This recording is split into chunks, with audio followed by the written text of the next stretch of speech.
नमस्कार, four sides TV में मैं आशुतोष आपका स्वागत करता हूं। भारत के पड़ोसी मुल्क बांग्लादेश में हिंसक प्रदर्शनों के बीच सोमवार को प्रधानमंत्री शेख हसीना को अचानक पद से इस्तीफा देकर देश छोड़ना पड़ा। वहां के सेना प्रमुख वकर उज जमान ने घोषणा की है कि देश में नई अंतरिम सरकार बनाई जाएगी।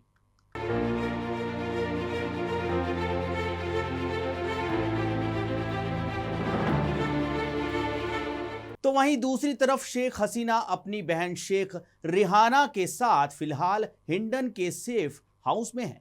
ये संयोग ही है कि करीब 50 साल पहले भी बांग्लादेश में सैन्य तख्ता पलट होने के बाद ये दोनों बहनें भारत आई थी।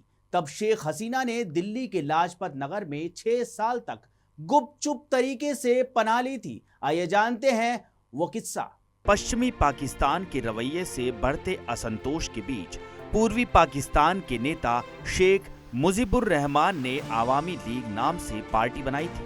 1970 के चुनाव में उनकी पार्टी भारी मतों से जीती, लेकिन पश्चिमी पाकिस्तान ने उल्टा शेख मुजीबुर को जेल में डाल दिया। उसी साल 26 मार्च को मुजीबुर रहमान ने बांग्लादेश को आजाद घोषित कर दिया। इसी के साथ शुरू हुआ बांग्लादेश का स्वतंत्रता संघर्ष। आखिरकार 16 दिसंबर 1971 को बांग्लादेश की मुक्ति वाहिनी ने भारत के सैनिक सहयोग से पाकिस्तान को घुटने टेकने पर मजबूर कर दिया और बांग्लादेश का स्वतंत्रता संग्राम पूरा हुआ। बंग बंधु मुजीबुर रहमान नए मुल्क के पहले राष्ट्रपति चुने गए, लेकिन उनका पहला कार्यकाल पूरा भी नहीं हुआ था कि देश की सेना ने बगावत कर दी।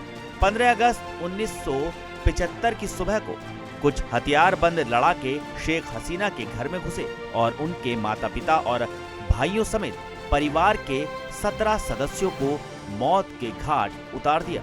हालांकि इस हमले में शेख हसीना और उनकी बहन बच गईं। बांग्लादेश में जब राष्ट्रपति आवास पर ये सब हो रहा था, तब शेख हसीना अपने पति वाजिद मियां और बहन शेख रिहाना के साथ यूरोप में थी। जब शेख हसीना को हत्याकांड का पता चला तो पहले तो उन्हें इस पर यकीन ही नहीं हुआ, क्योंकि उनके पिता को बांग्लादेश में काफी सम्मान हासिल था।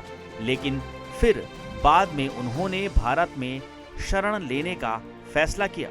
2022 में दिए इंटरव्यू में बांग्लादेश की शेख हसीना ने उन दिनों को याद करते हुए बताया, इंदिरा गांधी ने तुरंत हमें सूचना भेजी कि वो हमें सुरक्षा और आश्रय देना चाहती हैं। हमने यहाँ वापस आने का फैसला किया क्योंकि हमारे मन में था कि अगर हम दिल्ली जाएंगे तो दिल्ली से हम वापस हमारे देश जा पाएंगे और तब हम जान पाएंगे कि परिवार के कितने सदस्य अभी भी जीवित हैं। उन्होंने कहा कि वो अपनी बहन और पति के साथ जर्मनी से दिल्ली आए और यहाँ के गुप्त निवास की तरह रही।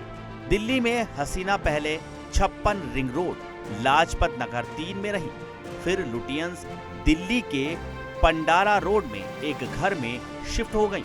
परिवार की असली पहचान छिपाने के लिए उन्हें मिस्टर और मिसेज मजूमदार की नई पहचान दी गई। पंडारा रोड का उनका घर 3 कमरों का था। घर के आसपास सुरक्षा कर्मियों का पहरा रहता था। शेख हसीना को किसी को अपनी असली पहचान बताने की मनाही थी। साथ ही दिल्ली में किसी से संपर्क रखने को भी मना किया गया था। भारत में 6 साल रहने के बाद 17 मई 1981 को शेख हसीना अपने वतन बांग्लादेश लौट गईं। उनके समर्थन में लाखों लोग एयरपोर्ट पहुंचे थे, लेकिन उन्हें काफी मुश्किलों का सामना करना पड़ा। भ्रष्टाचार के आरोपों में कारावास समेत कई चुनौतियों का सामना करने के बाद शेख हसीना आखिरकार 1996 में सत्ता में आई और पहली बार बांग्लादेश की प्रधानमंत्री बनी।